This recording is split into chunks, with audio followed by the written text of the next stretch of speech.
Hello everyone, and welcome back to the channel. Now today I'm going to be starting a new series, hopefully one I can stay consistent with, but a new one nonetheless. That is Messed Up Mondays, where on a Monday I talk about messed up films that I watched. Now I'm going to be honest with you, I don't know if I can stay consistent to doing this every single Monday. I'm going to definitely try, but at least 2 Mondays a month, if that sounds okay. I'm going to be talking about 3 films that I watched that I would count as messed up or disturbing, or the internet has counted as messed up or disturbing. An obvious censor warning for all these, I will not be going into heavy detail about the plot or too far into the gruesome details, but because I am discussing them, I will be needing to go into some detail about why they are horrific and the general plots of the films. Not only a spoiler warning for Eden Lake, the original Last House on the Left, and Cannibal Feroz, hopefully I'm saying that name right, but also a heavy content warning because not only do these films feature heavy amounts of gore and other unsavory things, but they also contain a lot of assaults of the regular and sexual nature. So if you are a bit apprehensive to that, as completely understandable, this might not be the video for you. But if you do enjoy the sort of disturbing film discussion, I do have 2 YouTube channels I could recommend to you guys. These are just because I like these guys and they're dope.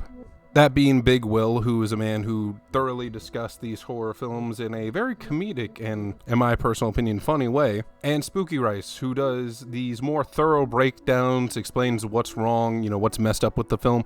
And I've actually collaborated with him previously, I believe it was about a year or 2 ago, on my other channel, Bat Merch Reviews, which I'm now going to be plugging on both ends. Though this one obviously is going to stay focused towards films and horror films, but if you want to see more handsy, talksy videos about YouTubers, I recommend checking out that one below. All 3 channels are going to be listed in the description down below. With all that out of the way, let's start our first ever Messed Up Monday. For the first film I want to discuss, it's going to be Cannibal Feroz. Now, this was a 1981 Italian B-horror/jungle horror film. Now, my initial thought behind this was related to Cannibal Holocaust, which is one of the most well-known, if not the most well-known, disturbing horror film out there. I've seen on constant lists, people say, oh, it's one of the most terrifying ones, but also weirdly enough the most mainstream because it's discussed a lot in the found footage community, because Cannibal Holocaust is a part found footage, part mockumentary style film. As mentioned, I thought this was a sequel or somehow related to it, but no, these are just merely 2 films about cannibalism in jungles that involve young college students, or young journalists specifically, going out and discussing them and getting mauled by said cannibal tribes. Which, I kind of just found interesting. There actually is a trilogy related to Cannibal Holocaust, and I do debate on making a video about that one day. Cannibal Feroz, or I'm going to be calling it Cannibal F just because I'm not entirely sure how to pronounce that word. And, I just like Cannibal F, it sounds funny. Was written and directed by, and I'm going to hopefully pronounce this with some respect, Umberto Lenzi, was released in 1981. Now, the plot to Cannibal F is interesting because because half of it follows these group of, I believe they're college students, as they attempt to disprove the myth that cannibalism exists in the sort of secluded tribes, or that cannibalism is merely a racist propagation created by colonial settlers and the conquistadors. And the other half is a weird cop plot where they attempt to hunt down a cocaine smuggler who ran off with apparently $100,000 worth of smack. The connection of this being that one of the cocaine smugglers ends up encountering the group and causes some violence to occur. We get multiple scenes where they're just in the jungle and there's multiple real animal death, like they just straight up just be cutting these things open and all that shiz. To which then multiple natives get murdered and then one of their own gets shot, I believe, and or stabbed, which ends up with all of them getting captured and getting brutally tortured, with the film ending with our main character, who I'm somewhat blanking on her name right now, being the only person saved by I believe they're the police, going to this remote island,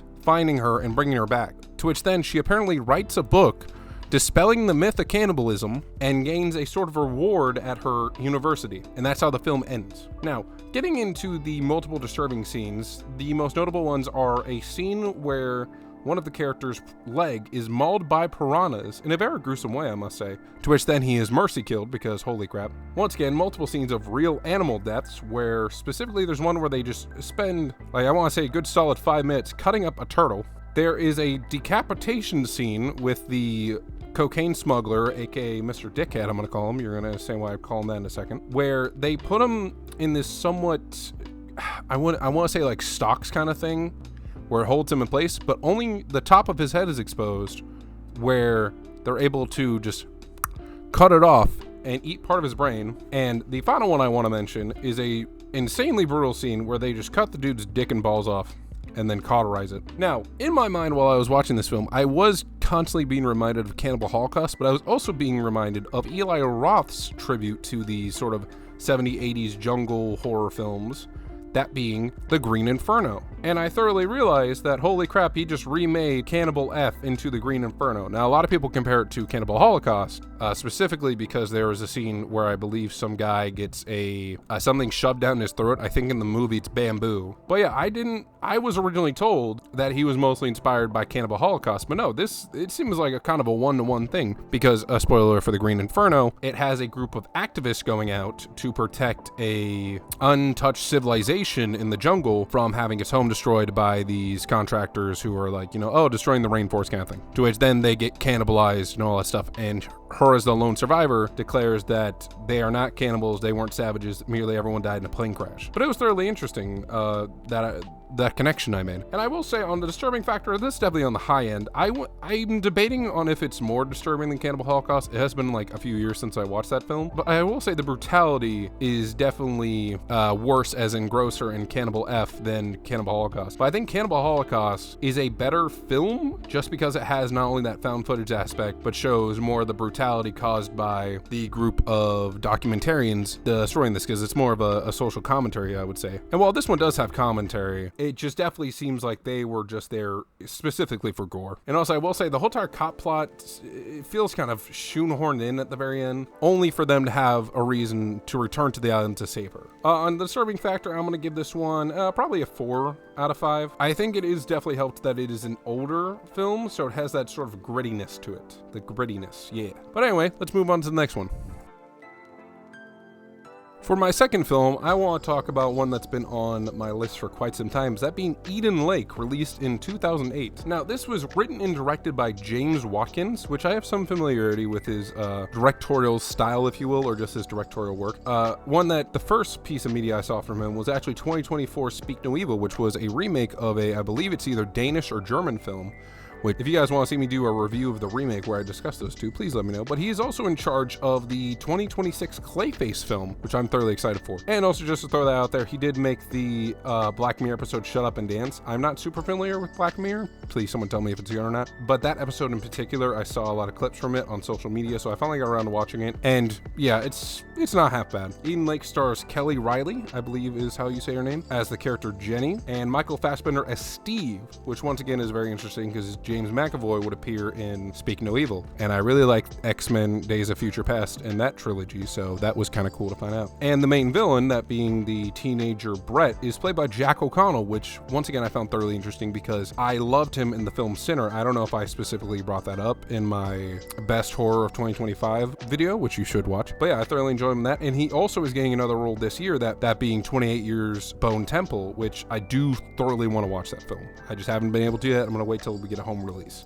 The basic plot of this film is that follows Steve and Jenny as they try and enjoy a vacation, which we later find out was set up by Steve so that way he could propose to her. But they are then tormented by this group of teenagers. At one point, the teenagers actually steal their car. As they try to retrieve the keys from them, a gunshot goes off and they kill the leader, played by Jack O'Connell's dog, which then sets in motion the events that would cause them to be hunted down by this group of teenagers and multiple horrific torture scenes to occur. I will say, while I was watching Eden Lake, it was a bit disturbing every now and then, totally, and stuff. There was a lot of violence and stuff. Specifically, Steve's torture scene was, kind of brutal for what it was. But if I had stopped at that scene, I wouldn't initially call the film disturbing. Now, I've seen quite a few disturbing films, but really this film got to me with the ending, which once again, spoiler warning, obviously. As Jenny crashes this sort of pool party, she discovers not only is it being ran by Brett's parents, but also they discovered that, which once again spoiler, she had earlier accidentally killed one of the kids. They decide to literally mob mentality kill her in the bathroom, and she is blamed for all the murders. And the film ends with Brett going upstairs, deleting all the evidence off his phone, and putting on some shades. Like I said, truly, in my opinion, it's the ending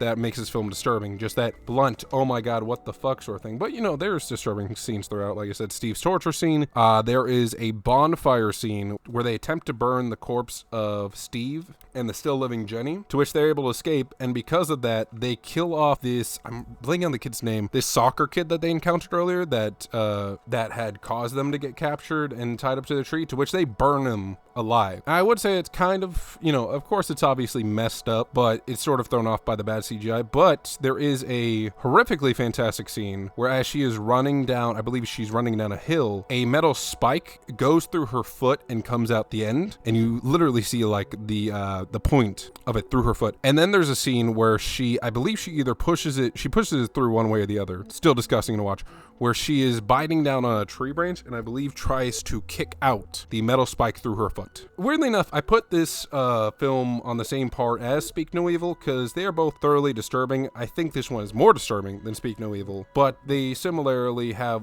the same sort of effect on me, if that makes any sense. But yes, I'm glad I watched this film. I thought it was going to be a bit more disturbing from the way people described it, but you know, it's plenty messed up on its own. And now let's get to the third and final one for this video.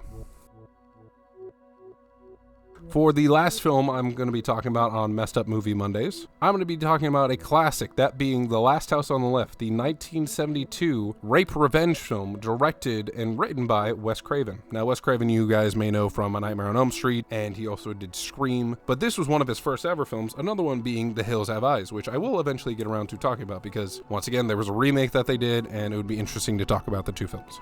The basic plot of this film is Mary Collingwood and Felissa Stone, played by Sandra Peabody and Lucy Grantman respectively, are kidnapped, sexually assaulted, and eventually murdered by this group of, you know, terrible, villainous people. Multiple of them are criminals.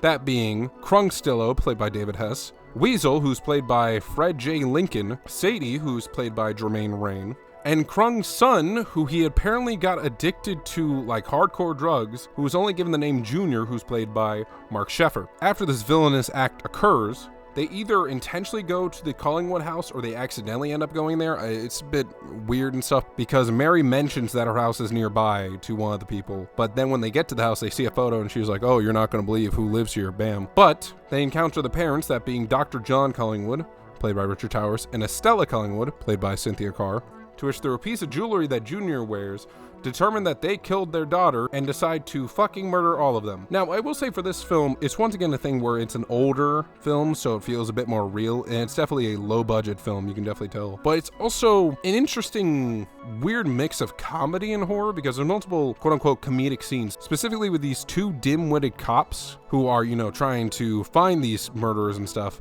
but they end up running out of gas and at one point attempt to ride on top of a truck of a chicken lady. But then it's intercut with these, you know, very fucked up scenes of torture, sexual assault, and all that sort. And then the end of it is once again a weird mix of comedy and horror and all that sort, where it feels a bit uneven. The ending scene involves Estella biting the penis off Weasel. Presumably, they don't really show no ripped off weenus, like, you know, this was the I Spell on Your Grave remake, but, you know, she definitely bites on them nards. Sadie getting stabbed up in a pool, Junior convinced by his father to, you know, game end himself with a pistol, and Krung Stillo getting chainsawed off screen, which is interesting that they would hold restraint on showing the chainsaw and not the teenager getting brutally sexually assaulted and murdered, but that's just me. Maybe there was a budget thing. I mean, it's definitely going to be harder to, you know, chainsaw someone than shoot someone. I really don't know how to feel about this film, and this subgenre is a weird sort of mixed bag. Like, there's great films like Revenge, and then there's very shitty films like the I Spell on Your Grave remake. Overall, on the disturbing factor, I'm going to give it probably, also I forgot to give Eden Lake a disturbing factor. I give that one like a 3.5. This one, I think I'm going to drop it down to a 3. Once again, the only thing helping it is that it's low budget and filmed in 1972, but you can definitely see the budgetary restraints, and it seems like some scenes they were definitely spinning their wheels. I have heard that the remake in 2009 is actually fantastic, and weirdly enough has Aaron Paul, who not only was in Black Mirror, which, I mean, I kind of want to talk about Black Mirror on this channel, but also was obviously in Breaking Bad and BoJack Horseman. I don't think I'll cover on this channel, but I mean, hey, if you guys want me to, we will. Let's get to the conclusion of this. So, thanks for stopping by on the first ever Messed Up Movie Monday. I don't know how many of these I'm going to be making, but, you know, I watch a lot of movies, and a lot of them are horror, and a lot of them are going to be a bit messed up, so we'll probably have some good content for you guys coming out. If you guys like the video, make sure to like, comment, and share it around stuff. Definitely check out Big Will, Spooky, and of course my other channel down below. If you guys want to hear me talk about some more horror, I do have the top horror films of 2025 video out. Make sure to go watch it. Y'all have a great day, and I'll be seeing y'all in the cinema.